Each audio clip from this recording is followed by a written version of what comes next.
para encerrar a parte doutrinária, para mim, com chave de ouro cravejada de diamante, porque eu sou fã desse cara.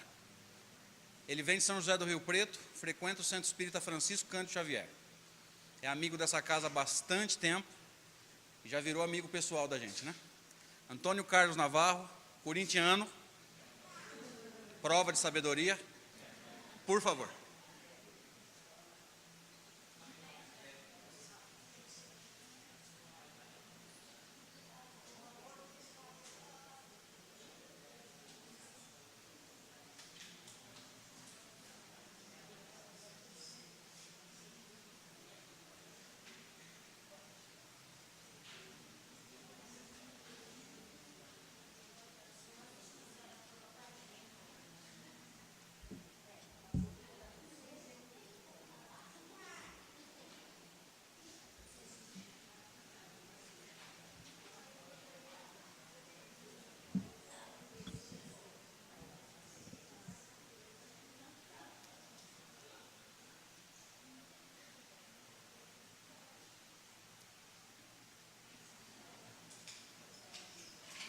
Minhas irmãs, meus irmãos, que o Senhor Jesus nos abençoe.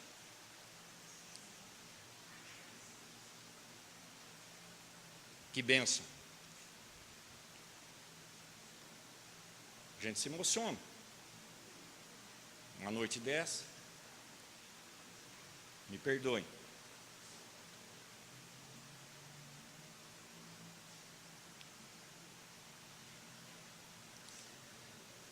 Mas vamos ver se nós conseguimos trabalhar um pouco. Quero agradecer de coração a bênção da oportunidade de participarmos da Semana Espírita em Severínia. É uma honra, mais do que um prazer, é uma honra rever amigos. Ter um André Sobreiro como admirador do nosso pequeno trabalho, falar o quê?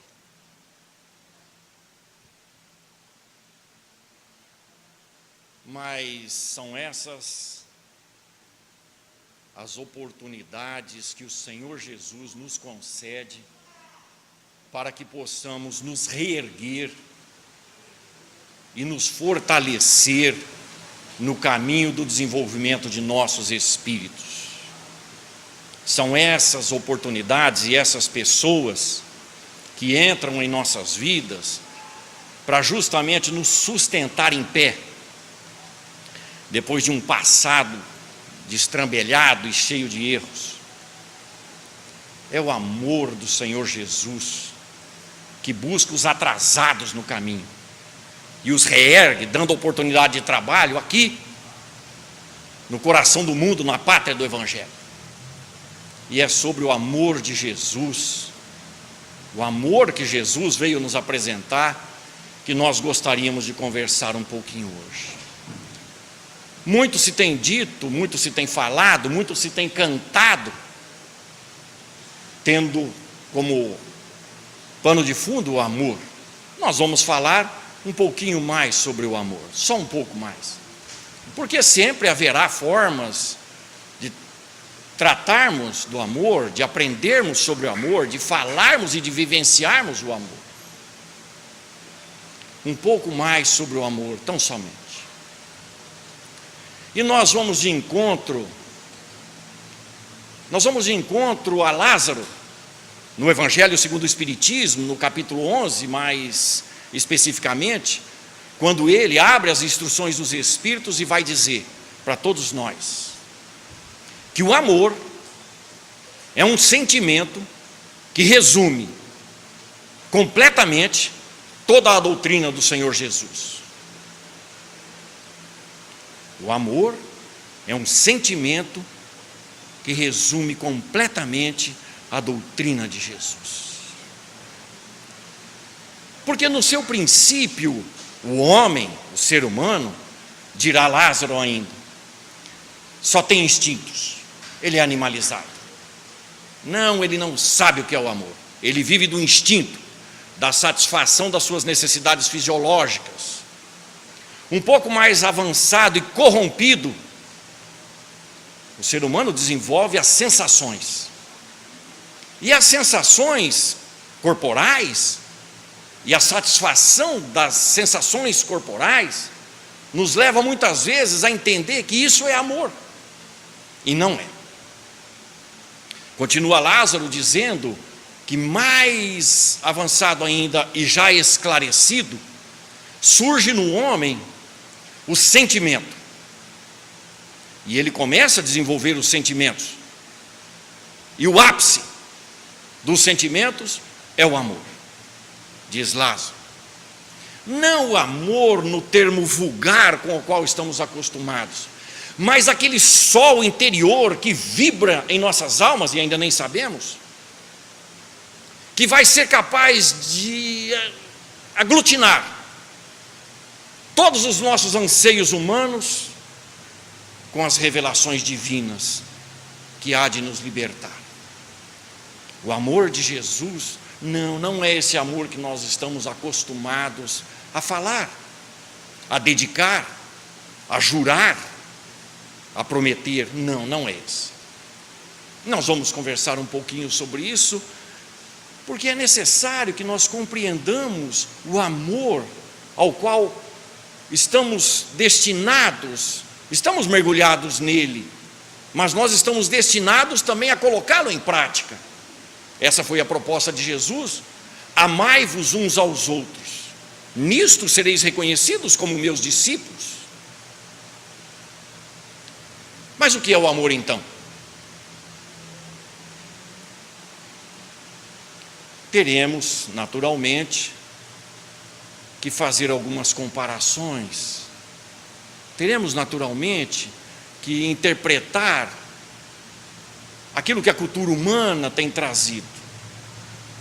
E em termos de cultura humana, nós vamos encontrar entre os gregos, mais especificamente na mitologia grega, com mais de 2.600 anos, uma interpretação acerca do amor.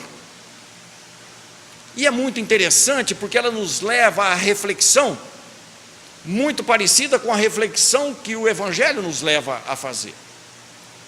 Dirá então os gregos, há 2.600 anos, que o amor nasceu na terra a partir de um ovo, que saiu da escuridão, que envolvia todo o universo, o caos. O ser humano, a inteligência humana, tem por princípio a curiosidade. É da nossa natureza sermos curiosos, saber como as coisas acontecem, por que acontecem e para que acontecem. E os gregos, na época, buscavam entender a condição do amor, a existência do amor, e de como ele teria acontecido, já que ele é alguma coisa. Então eles inventaram um mecanismo dizendo que no princípio de todas as coisas existia o universo, mergulhado na escuridão do universo, na noite do universo, o planeta Terra. E no planeta Terra aparece um ovo, e desse ovo nasce o amor. E claro, ele se personifica, e todos nós já ouvimos falar dos representantes do amor na Terra. Quem de nós já não ouviu falar de Vênus, a deusa do amor, vinculada ao amor erótico? Quem já não ouviu falar do deus Eros, também deus do amor, também vinculado ao deus erótico, ao amor erótico? Mas nós todos conhecemos uma terceira personalidade que representa o amor, e é esta terceira personalidade que vai trazer para nós ferramentas para interpretarmos o amor. Quem de nós já não ouviu dizer ou falar, já não viu Cupido, o Deus do amor? Aquele que aparece nos desenhos animados, que aparece nos filmes românticos, nas conversas. Fulano foi flechado pelo Cupido, fulana foi flechada pelo Cupido, o Cupido alcançou os dois, unindo seus corações. Quem de nós já não viu algo referente a isso?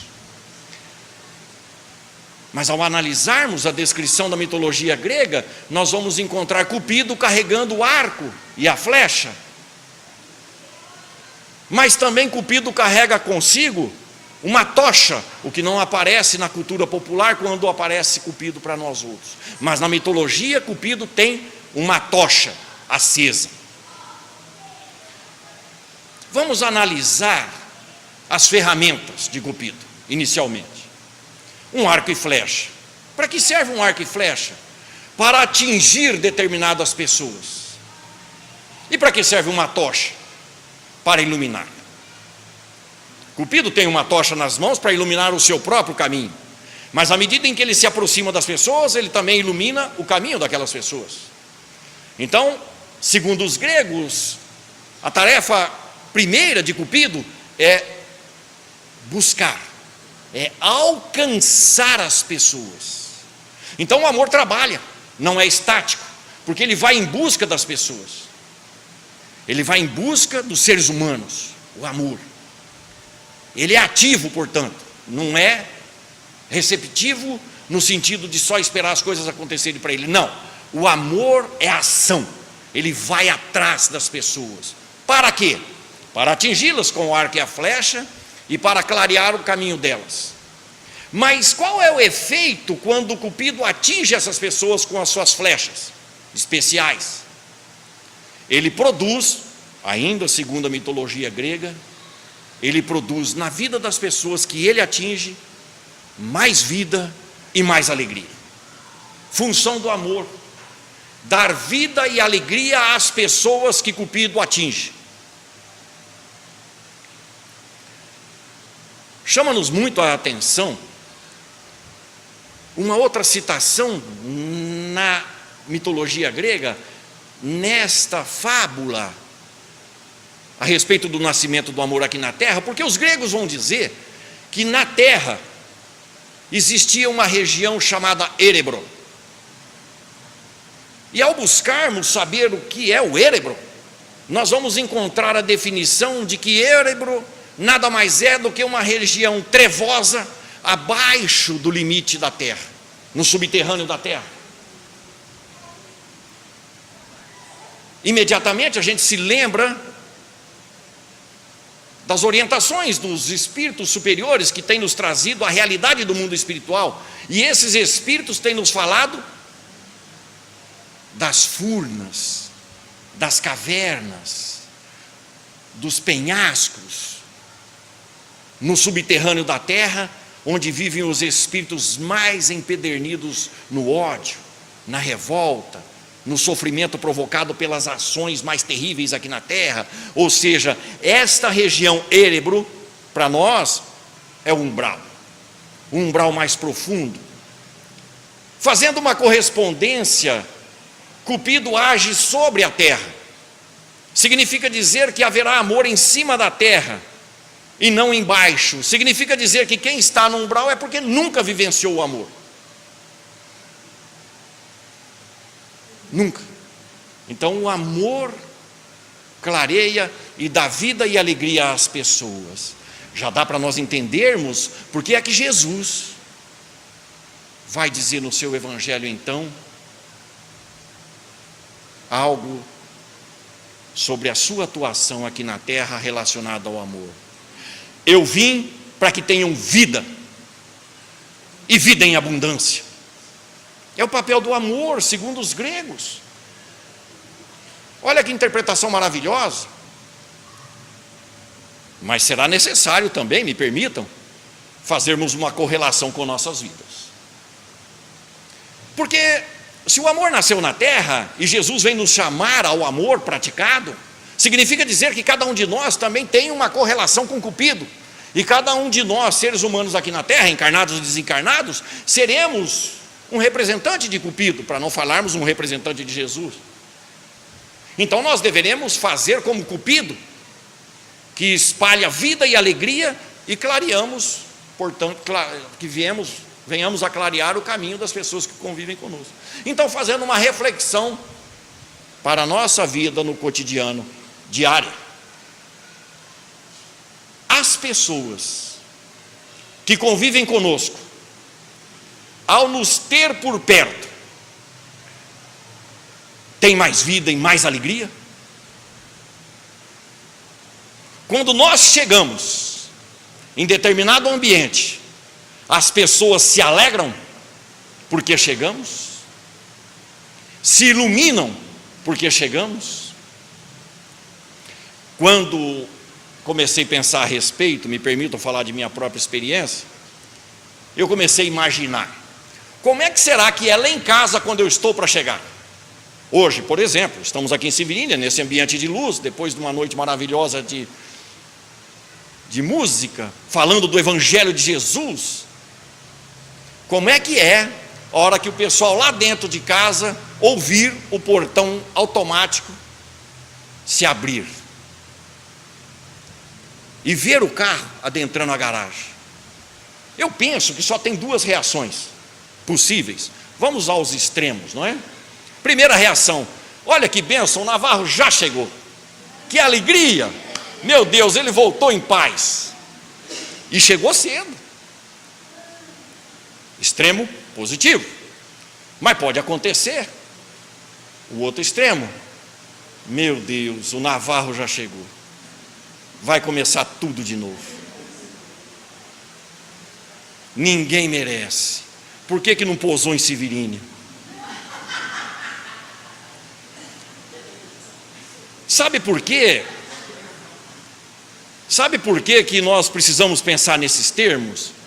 Porque aquilo que nós fazemos, aquilo que nós falamos, aqueles sentimentos que nós demonstramos, é que vai fazer com que essas pessoas tenham mais vida e mais alegria. Será que essas pessoas gostam de conviver comigo? Sou eu motivo de alegrias para elas? É preciso refletir, porque nós somos chamados naturalmente pela lei do progresso ao processo reencarnatório. Segundo a questão 258 do Livro dos Espíritos, nós planejamos a nossa existência, e ao planejarmos a nossa existência, nós somos naturalmente direcionados a convidar pessoas a participarem de nossas vidas. Nós vamos pedir para que determinadas pessoas vivam conosco para o nosso bem, no nosso projeto reencarnatório. Ora, se eu estou convidando pessoas, e essas pessoas, na maioria esmagadora das vezes, são aquelas que estão nas posições principais de nossas vidas: a nossa mãe, o nosso pai, a nossa esposa, o marido, os filhos, a sogra, o sogro. Essas pessoas obedeceram ao nosso chamado, ao nosso pedido, para que elas participem conosco para o nosso crescimento. E aí nós reencarnamos. Como é que estamos agindo para com essas pessoas? Quando nós chegamos, nós somos um cupido que transforma a vida dessas pessoas em mais vida e mais alegria? Quando nós chegamos, essas pessoas se alegram? Quando nós chegamos no trabalho profissional, para ter a conversa, como é que estamos sendo recebidos? Essa é a reflexão acerca de como estamos agindo. Porque ninguém gosta, nem nós gostamos, de sermos maltratados, de sermos ignorados, de sermos ridicularizados, rebaixados, criticados, cobrados.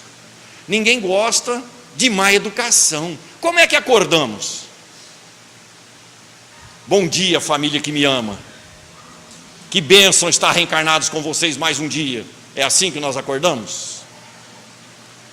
Oh, meu Deus, não muda essa vida. Até quando vai isso? Onde será que eu arrumei essa família?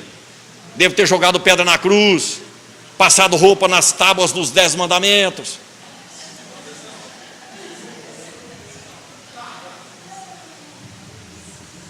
O que temos feito com aqueles que convivem conosco?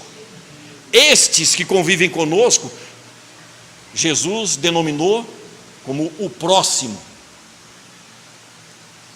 E quanto mais próximo de Jesus é para nós. Precisamos amar como Jesus amou. E ele diz para fazermos para o próximo aquilo que gostaríamos que fosse feito para nós mesmos. Aliás, Jesus vai dizer, se quisermos ver se há amor em nós, ele vai dizer qual é a prova que podemos fazer. E ele vai então falar, não há prova de amor maior do que dar a alguém a sua vida pelos seus amigos. Então, em Jesus e no seu evangelho de esclarecimento e, portanto, de luz, amor é doação. Não alguns instantes, uma vida, disse Jesus. Amor é dar a sua vida. Pois é, como é que é quando alguém que vive conosco pede um favor? Pô, de novo? Já te fiz isso tantas vezes, não aprendeu ainda? Até quando? Está me devendo uma, hein? Você é um preguiçoso, por que não faz você? E isso se dá com aquelas pessoas que nós falamos que amamos, porque isso acontece dentro de casa, que é justamente onde nós precisamos plantar a semente do amor e regá-la todos os dias para que vingue. Bem, é complexo porque amar, vai dizer Lázaro, que só vai acontecer quando nós estivermos mais esclarecidos, quando nós estivermos ainda mais desenvolvidos. Daí nós vamos entender a recomendação do Espírito da Verdade, no capítulo 6 do Evangelho segundo o Espiritismo, quando ele fala: espíritas, amai-vos, eis o primeiro ensinamento, instruí-vos, eis o segundo. Mas ele não fala instruí-vos em doutrina espírita, não, instruí-vos como espíritos, princípio inteligente do universo que somos. Então é preciso aprender sobre tudo, inclusive sobre o amor. Será necessário então entendermos o que se passa conosco. Ou seja, será preciso nos conhecer. Questão 919 do Livro dos Espíritos, a recomendação de Santo Agostinho é: conhece-te a ti mesmo. Olhe para dentro de você, para você descobrir de que forma você está amando e de que forma você precisa agir para amar como Jesus pede que amemos. No século passado, viveu aqui na Terra um grande humanista, psicanalista, psicólogo e psicanalista, chamado Erich Fromm. Talvez já tenhamos citado Erich Fromm aqui em outras oportunidades, mas valerá sempre a pena repetir Erich Fromm, porque ele estudou profundamente a natureza humana, naquilo que é natureza humana de verdade, não um amontoado de órgãos biologicamente constituídos e funcionando tão somente pelas leis biológicas, a essência do ser humano. E Erich Fromm vai escrever um livro no século passado intitulado A Arte de Amar. Tenho certeza que já citamos esse livro aqui. Neste livro, que é pequenininho e tem de graça na internet, é só fazer uma pesquisa, A Arte de Amar, tem PDF gratuitamente.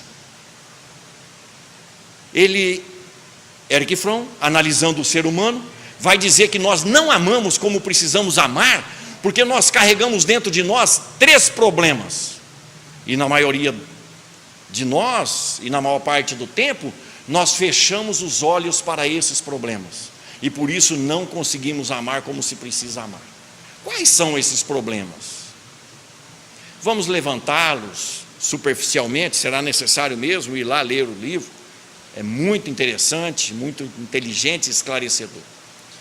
Mas a título de iniciação, para quem ainda não ouviu, vamos resumir. Erich Fromm diz que o primeiro problema que nós temos é um conflito íntimo, em que nós optamos inadequadamente pela resposta. Então ele fala para nós todos, aliás, eu vou perguntar para vocês, justificando a pergunta de Erich Fromm: o que é que vocês acham que o Navarro prefere? Amar ou ser amado? Ser amado. É muito mais fácil. Aliás, eu exijo isso daqueles que vivem comigo. E quantas vezes nós, no decorrer de nossas vidas, não dizemos: puxa, ninguém liga para mim, ninguém me ama, ninguém me respeita, ninguém dá a mínima para mim, ninguém me incentiva, A gente vive reclamando que as pessoas não fazem para nós o que nós gostaríamos de receber. Então a gente se sente um zero à esquerda. E aí a gente fica esperando as pessoas gostarem da gente. Mas o que é que eu estou fazendo para as pessoas gostarem de mim? Eu sou alegre?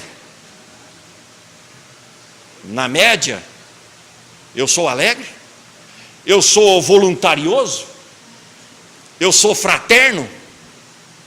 Eu tenho tratado as pessoas bem? Se eu não estiver fazendo isso, dificilmente alguém vai me amar.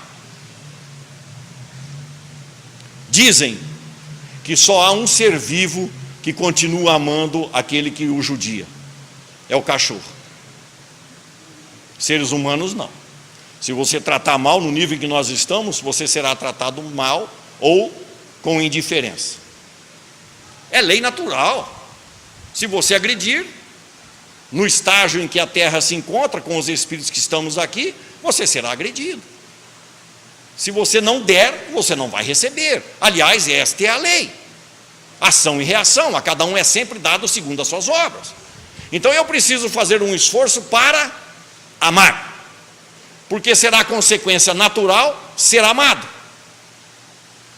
Se eu respeitar, se eu socorrer, se eu entender, se eu aceitar as pessoas como elas são.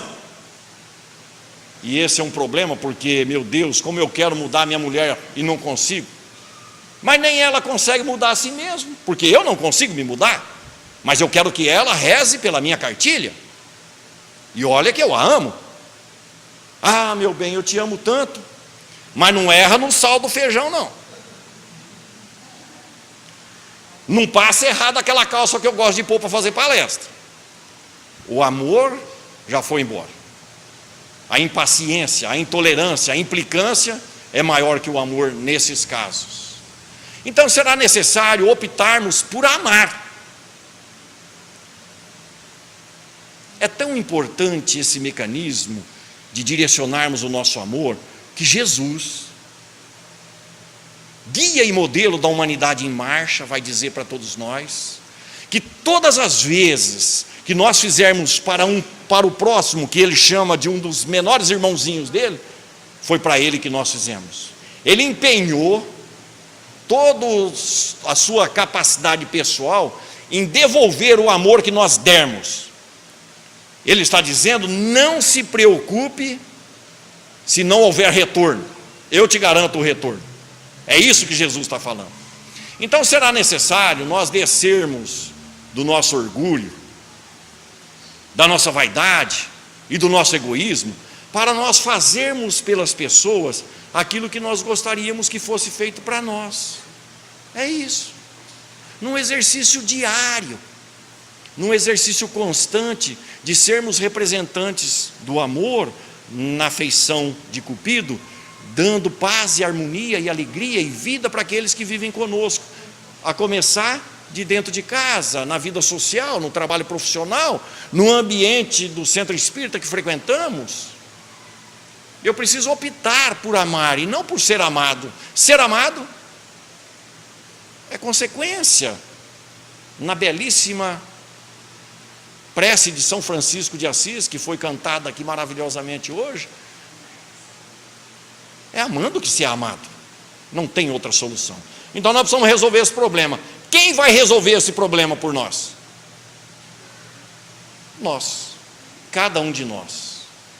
Quando eu me instruir em Evangelho de Jesus, quando eu me instruir no mecanismo da vida que a doutrina espírita tem trazido para nós claramente, eu vou me convencer de que o melhor para mim é amar. Até por uma questão de egoísmo. Será melhor eu amar, porque aí eu recebo amor. Esse é o primeiro problema que só nós vamos resolver. Jesus está apontando o caminho, a verdade, a vida. Nós é que façamos a nossa opção.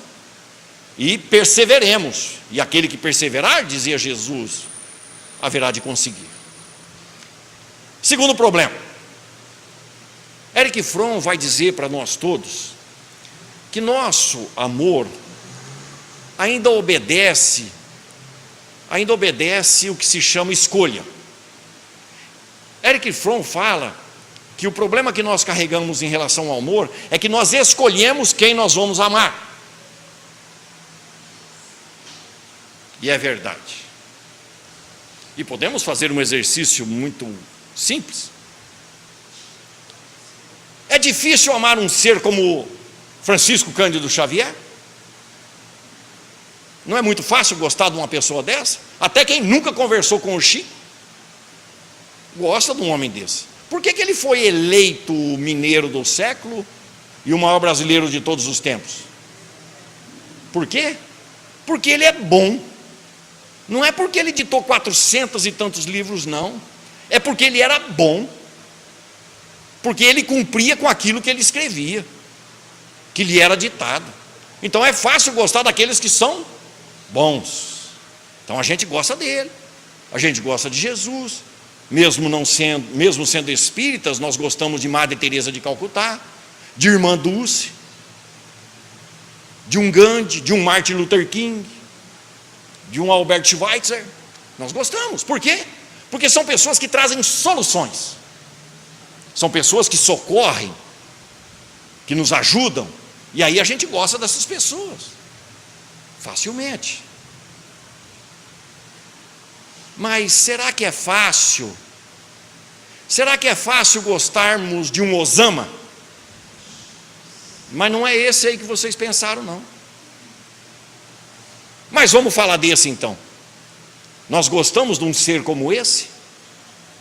Mas tem quem gosta dele? Tem quem daria a vida por ele. Por que nós não gostamos dele? Porque ele faz ou fez, vamos deixar no ar, coisas erradas, que não se tem certeza, nem que deixou de fazer, porque às vezes, se estiver no mundo dos espíritos, a gente nunca sabe direito dessas coisas, pode ser que continue com a sua forma de pensar, mas cada um toma conta de si. Qual é o problema? Entendermos o mecanismo da vida. Jesus, o guia inovidável de nossas vidas, vai dizer no seu evangelho de amor: eu estive preso e foste me ver. Quem vive preso? Os que erram.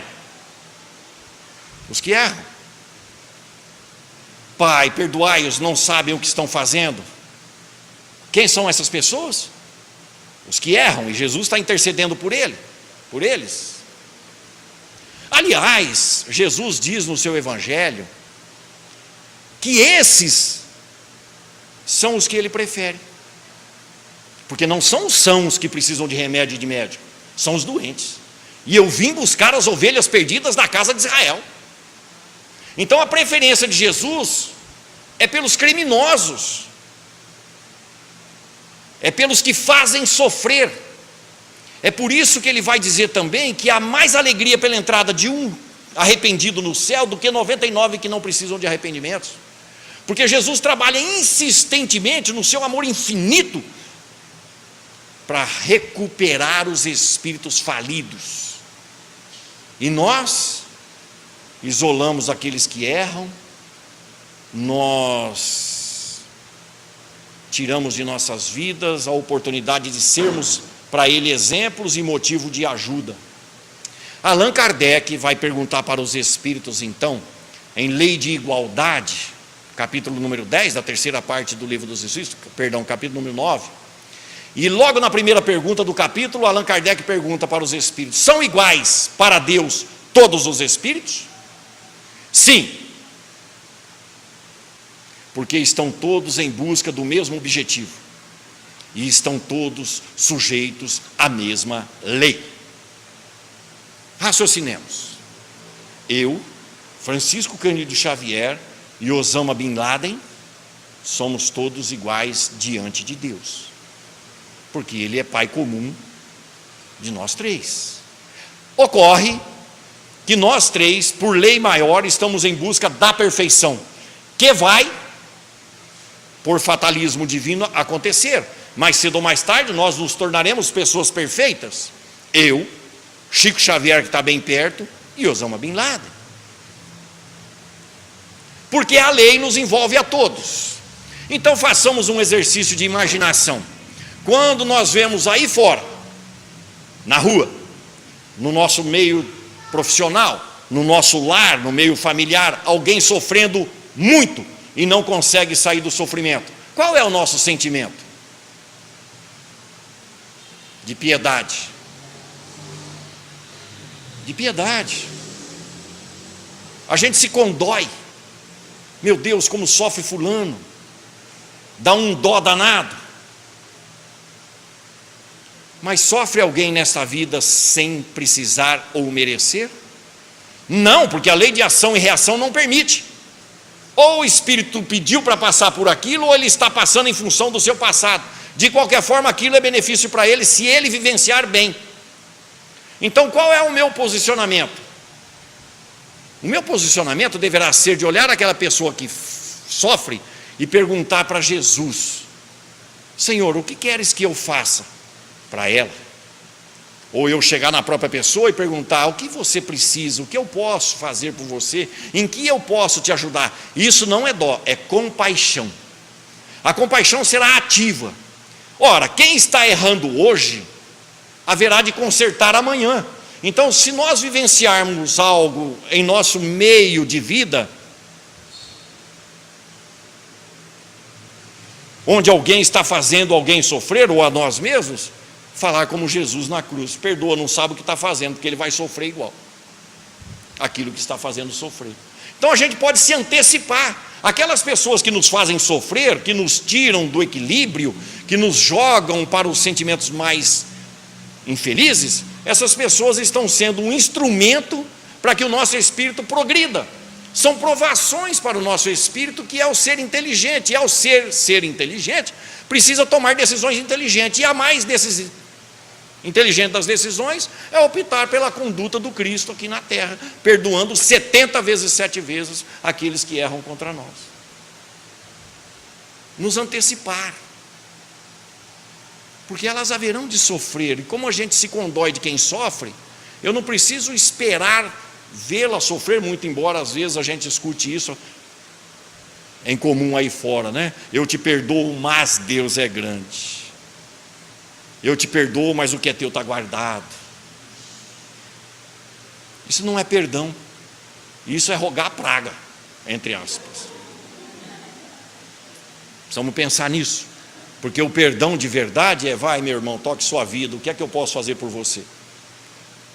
Allan Kardec, no capítulo 8 do Evangelho segundo o Espiritismo, vai dizer que de imediato a gente não consegue perdoar da forma como Jesus perdoou, mas a gente haverá de conseguir não se vingar, não desejar o mal.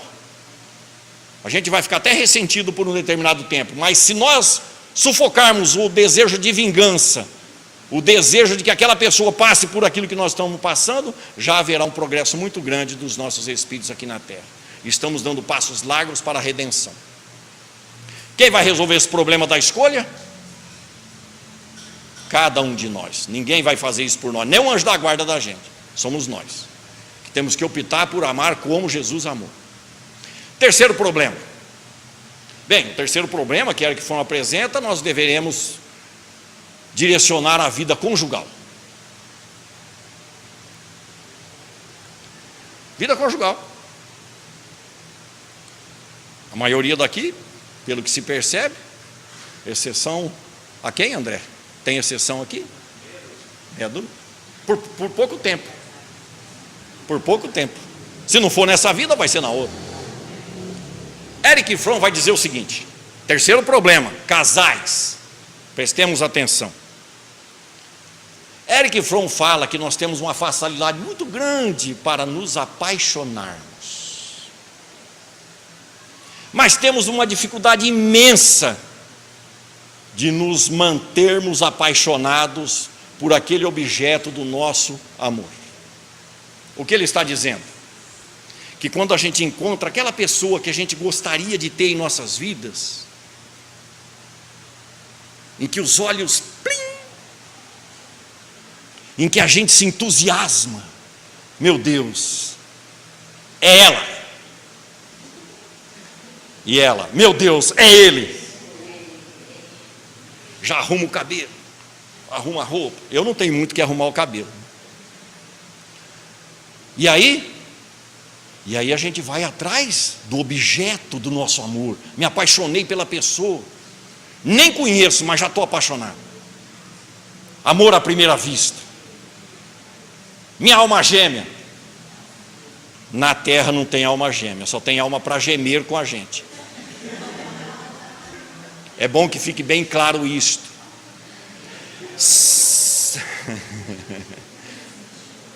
Fora os modismos da vida, sabe quando aparece aquela paixão, quando a gente está mais ou menos maduros aqui na terra, aquela alegria de ter encontrado aquela pessoa, nada mais é do que a alegria no nosso íntimo, porque está na nossa inconsciência, a concretização do planejamento reencarnatório.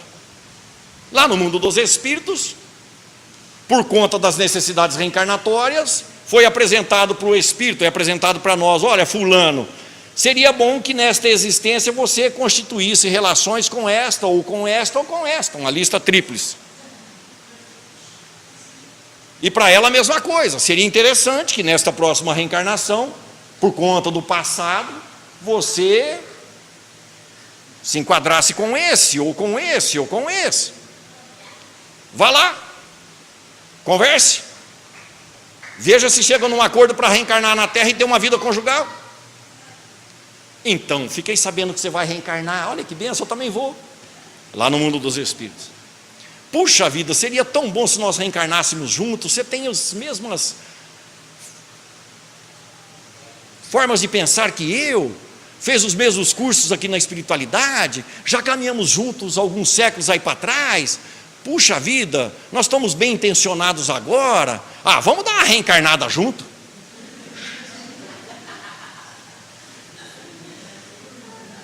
Vamos.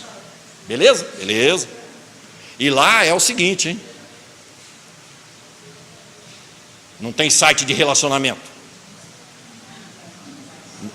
No meu tempo, André, não era site de relacionamento. No meu tempo era correio elegante. Mas aqui é só eu e a dona Inajá que conheceu isso. É cara a cara. É cara a cara. E no mundo dos espíritos, a gente sabe o que é o outro. Quem é o outro. E se não souber, porque nunca viveu com ele, tem direito a ver a ficha. Para reencarnar consciente. Se todo mundo fizer o que precisa ser feito, no mínimo, vai se reencontrar aqui na hora certa. Para quê? Para resgatar compromissos. Mas imaginemos que se sai pela rua cometendo roleta russa. Dificilmente você vai acertar se você é que nem um doido aí fora. Mas diz o Evangelho de Jesus que tudo que for ligado na terra será ligado no céu.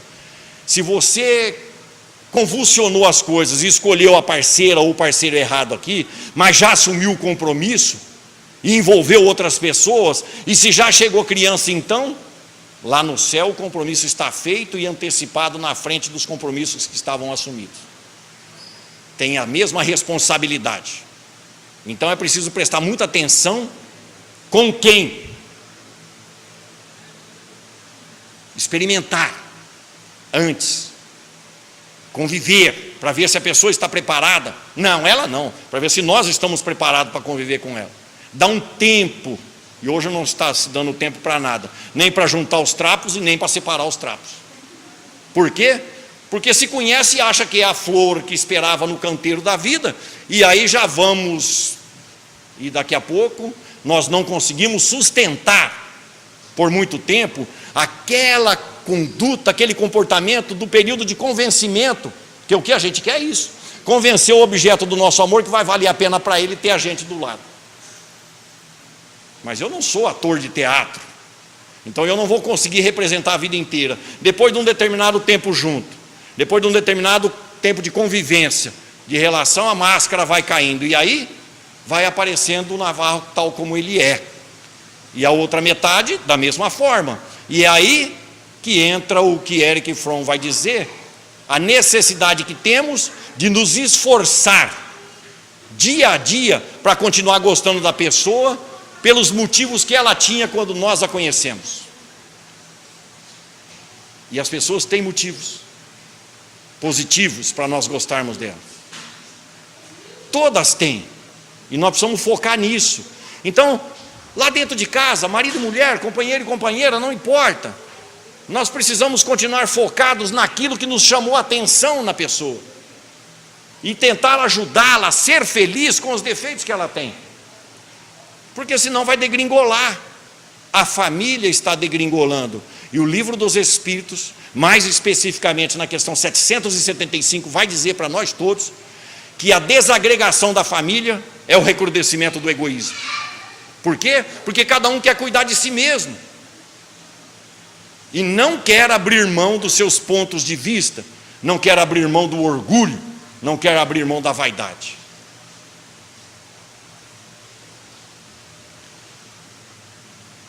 Continuemos raciocinando. A gente nem se conhece, e muito menos conhecemos as pessoas, muito embora a gente fala que conhece. Minha esposa, conheço, vixe, sei todos os defeitos dela. Mas não é bem assim.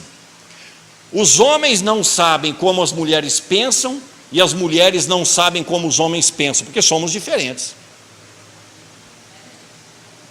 Muito diferentes. A começar do cérebro. O nosso cérebro, dos homens, é maior que o vosso, mulheres. Verdade? De 10 a 15%. É mais lugar vazio na cabeça. Sabiam disso? E funcionam de formas diferentes, porque o conjunto hormonal de um é diferente do outro. Os valores são diferentes. Vocês já pensaram, ou já experimentaram pensar, como é que pensa uma mulher? Homens. Como é que será que minha mulher pensa? Já pensaram isso? E vocês, mulheres, já se questionaram como é que será que o homem pensa? Já? Não? Então vamos conversar a respeito? Então eu vou falar para as mulheres como é que um homem pensa, para vocês aprenderem a lidar com o homem que vocês têm em casa. O homem pensa da seguinte forma: é uma coisa de cada vez. Já começa por aí. Não venham conversar 2, 3 assuntos de uma vez só. Não mude de assunto muito rapidamente. A gente não dá conta de mudar rapidamente. Porque nós somos seletivos. Nós focamos mais a prática.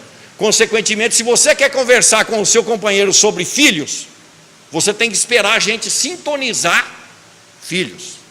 Mas se você quiser conversar sobre finanças da casa, tem que esperar a gente se adequar ao raciocínio das finanças. Quer conversar sobre a mamãe? Quer conversar sobre... Espera! Nós não estamos habituados a pensar em muitas coisas ao mesmo tempo. É assim que nós funcionamos. E tem uma outra coisa. Quando a gente chega em casa, de um dia estafante, de um dia difícil, a gente chega lá em casa, e sabe o que a gente quer? Um pouquinho de silêncio. Só isso. Porque é muito comum a gente chegar estafado, cansado, e já começam as conversas. A mulher passou o dia inteiro sem o marido, tem o que conversar. Mas nós estamos saindo de um ambiente pesado, estamos num ambiente que nós entendemos ser o aconchego do lar. Então a gente chega lá no sofá, passa a mão no controle remoto da televisão e começamos a mudar de canal. Sobe, desce, todos os canais que tem. Aí você vai perguntar para nós: O que é que você está querendo assistir? Nada. Por que você está assim? Por nada. O que é que você tem? Nada. É aquele espaço vazio do nosso cérebro que é maior de vocês, é o espaço do nada. Nós só estamos nos adequando para a situação nova. Dá um tempinho, não cobra muito não, não exige muito não. Somos assim, é da nossa natureza. E por último, mulheres, se você pedir para o seu companheiro ferver o leite para você, só peça isto. E não converse com ele, vai derramar. Entenderam como é que nós funcionamos? É seletivo. Nós vamos resolver, mas é do modo nosso. Pois é, homens, a cabeça das mulheres é mais ou menos o seguinte: é como se dentro da cabeça das mulheres não houvesse o cérebro biológico que nós conhecemos, mas um amontoado de fios, de todas as bitolas, de todas as cores, ligados em corrente contínua e corrente alternada, em 48 volts, em 125, 127 volts, 220, 380, 440, está ligado, tudo desencapado, já matou a charada. Você já escutou essa história? Tudo desencapado. É por isso que as mulheres são esses seres, por isso que as mulheres são esses seres maravilhosos, que são multifunção. A mulher está lá mexendo a panela, falando com a amiga no celular, balançando a cadeira do neném, sabendo do tempo da máquina de lavar roupa, e se alguém bater palma, ela é capaz de gritar: espera um pouco que eu já estou indo. Estou errado? É a natureza das mulheres. É a natureza, fazem 1000 coisas ao mesmo tempo.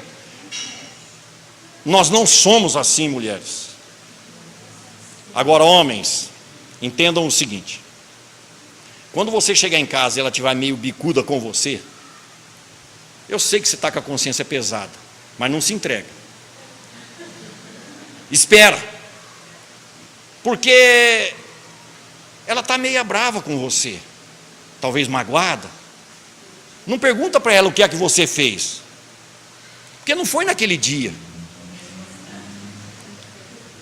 Deu um curto-circuitozinho num daqueles fios, ela lembrou daquele 28 de fevereiro de 1974, e vai te lembrar de novo daquilo. Mulheres são assim. Então nós, seres humanos, precisamos nos entender de acordo com o que cada um de nós somos. Quando nós nos entendermos, Erich Fromm vai falar que nós estamos respeitando as pessoas como elas são, e para o amor terá que haver respeito. E quando eu começar a respeitar as pessoas que eu digo que amo, então eu falo para minha mulher: bem, eu te amo tanto, mas eu preciso provar na prática, meu amigo, porque de boca. E como é que eu posso provar a ela que eu a amo? Fazendo a ela, no meu máximo, o que ela espera de mim. Só isso. Eu sei que ela espera muito, mas vamos devagar com a dor, ou com o andor. Quando nós começamos a respeitar as pessoas, nós vamos nos interessar por conhecê-las, porque mesmo sendo mulheres, há diferença entre uma e outra. Mesmo sendo homens, há diferenças entre uns e outros. Então eu preciso observar na minha mulher as características dela, nos meus filhos, que eu amo de paixão, nos meus netos, que também amo de paixão. Eu preciso observar neles aquilo que eles gostam, para que eu possa participar positivamente. Significa que eu preciso conhecê-los nas suas características pessoais. Mas eu não posso observar as pessoas, portanto, só vendo os defeitos que ela tem. E essa é uma facilidade muito grande que a gente desenvolve no nosso comportamento. Esse é um traste. Mas ele era assim quando você o conheceu, você só não observou melhor. E agora o compromisso já está assumido. Então, depois do respeito, vem o interesse por conhecer a pessoa que nós amamos, que tem pontos positivos. Osama Bin Laden tem pontos positivos. Navarro também tem. todos têm. Quando eu respeitar e conhecer, eu vou me tornar responsável por aquela pessoa. Eu vou começar a lutar pelos interesses dela, mas eu não vou ser dono dela. Porque o meu amor, aquele objeto do meu amor, está comigo, não é minha. Deus pode tirar do nosso convívio de um instante a outro, faz isso todos os dias, segundo as necessidades do Espírito. Então eu preciso amar o Espírito, e não aquele ser biológico que está aqui nesse instante. Eu preciso amar o Espírito, e se Deus achar por bem tirar de mim, o amor vai continuar, e eu vou precisar aprender a lidar com a ausência, porque não são meus, estão comigo. Então o amor não é posse, o amor é doação, e tudo que nos foi dado, um dia será tirado, inclusive o nosso próprio corpo físico. Quando nós respeitarmos, conhecermos e nos tornarmos responsáveis pelas pessoas, nós vamos aprender a cuidar delas, como seres humanos que são, como Jesus cuida de nós, desde a fundação do mundo. Desde a fundação do mundo. Jesus espera pacientemente, porque Ele fundou o mundo. Nada do que foi feito sem Ele, dirá o Evangelho de São João no seu primeiro capítulo. Pai, Jesus, glorifica-me agora com a mesma glória que eu tinha antes da construção do mundo, pois a nossa terra tem absolutos 4 bilhões e 700 milhões de anos, e Jesus já era Jesus e participou ativamente da formação da terra. Este é o ser que nos ama, tem experiência, admira-se aqui na terra daquele profissional que trabalhou por 30, 40, 50 anos, tornando-se um exímio profissional. Jesus é Jesus há quase 5 bilhões de anos, e é nas mãos dele que nós estamos. E esse tempo todo Jesus trabalha, porque o Pai também trabalha incansavelmente para buscar as ovelhas perdidas da casa de Israel, que somos nós. E chegará um momento que nós, aprendizes do Evangelho e do amor, haveremos de perguntar, como Saulo de Tarso: Senhor, que queres que eu faça? E ele vai responder: ame. Ame como eu te amo. E como é que Jesus ama? É só observarmos o que ele fez. Jesus socorreu, insistentemente socorreu, e o faz até hoje. Jesus ensinou, abriu caminhos, orientou, esclareceu. Jesus deu o exemplo daquilo que precisamos fazer aqui na terra. Isso é amor. E disse: vocês poderão fazer muito mais coisas do que eu tenho feito, se tiverdes fé do tamanho de um grão de mostarda. Vamos trocar essa fé pela palavra: se tivermos vontade de amar como Jesus amou. Nós nos enganamos muito com relação à lei de amor. Nós nos enganamos muito com relação ao amor, porque nós achamos que as pessoas então têm que nos amar como somos, mas nós não queremos amá-las como elas são. Nós achamos que as pessoas têm obrigação de nos respeitar, mas não é bem assim. Jesus nos apresenta uma outra forma de amor. Jesus nos apresenta o amor que sai de dentro de nós, que sai, não que entra. Tivemos acesso, há uns tempos atrás, ao trabalho monumental de Clóvis de Barros Filho, filósofo, palestrante, ateu, Clóvis de Barros Filho, advogado, filósofo, professor da USP, palestrante nacionalmente conhecido, ateu. Pois é um ateu que vai dizer para nós, de viva voz: o ser humano na Terra não será feliz nunca, ou melhor, não será feliz enquanto ele não amar como Jesus amou.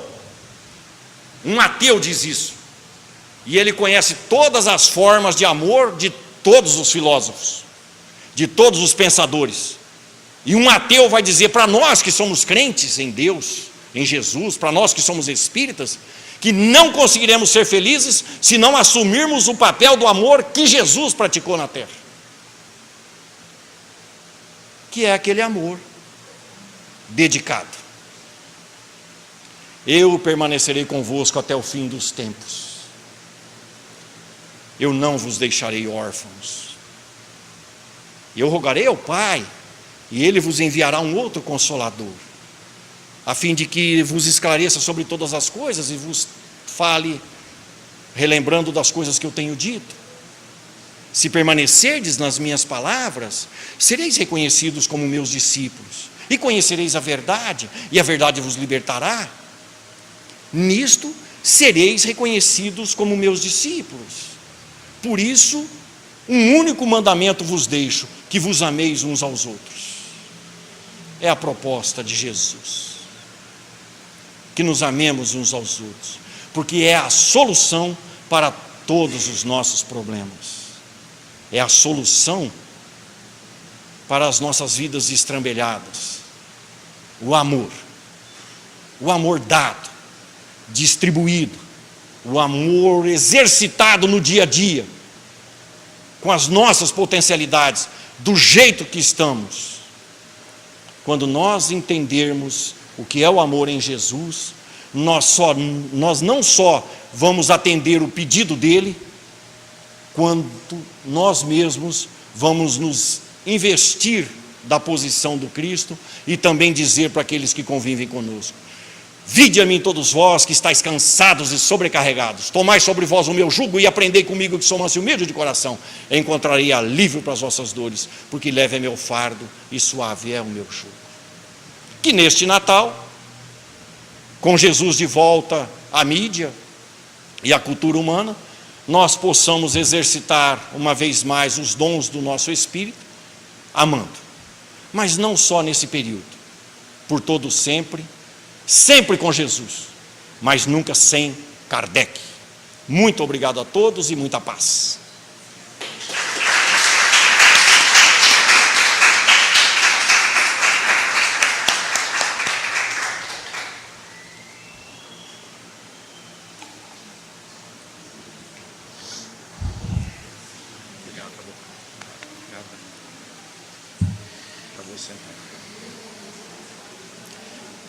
Dois minutinhos para as considerações finais, já que a Semana Espírita está acabando, infelizmente.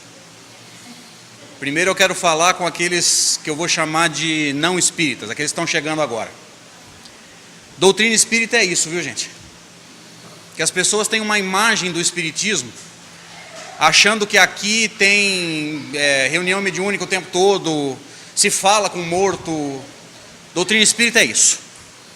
Doutrina espírita é essa transmissão de amor, de conhecimento, de sabedoria, buscando juntos, todos juntos, o crescimento na direção de Deus.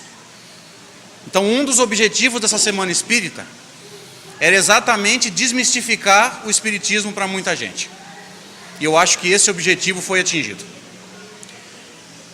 Quero falar também com os espíritas, aqueles que estão aqui há mais tempo, porque alguns dogmas, e literalmente dogmas, infelizmente, foram quebrados.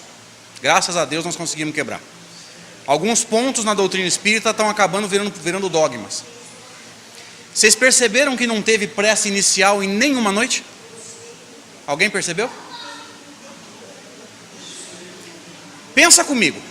Se o clima espiritual foi criado pela música, precisa de prece? Para a gente não pensar assim, não valeu a pena, não teve prece, valeu a pena. Vocês perceberam que não teve prece final em nenhuma noite? Por que nós precisamos fazer uma prece final se a espiritualidade continua trabalhando? E o mais importante, é isso que eu não quero deixar passar. Vocês perceberam que não teve passe nenhuma noite? Eu não sei como que os papapassos não brigaram com a gente. Não teve passe. E ninguém se doeu. Parece que o movimento espírita está começando a entender que para ser abençoado eu preciso crescer, eu não preciso receber passe. O passe é um acréscimo. Então era isso que eu queria passar, gente. Alguns dogmas foram quebrados, o movimento espírita está crescendo. E os objetivos da Semana Espírita Severiniense foram cumpridos, graças a Deus. Nós encerramos hoje também a feira do livro, a feirinha de artesanato e vai ter o lanche. Muito obrigado pela presença de todos vocês. O ano que vem tem mais, a gente já está planejando para o ano que vem. Porque vai cair na semana de Natal e a gente precisa readequar as datas, mas vamos estar aqui. E durante a próxima semana, todas as atividades do Portal de Luz voltam ao normal. Sexta-feira, dia 26, nós vamos estar aqui e vai ter palestra. Todas as atividades voltam ao normal. Vamos com Deus. Obrigado a todos.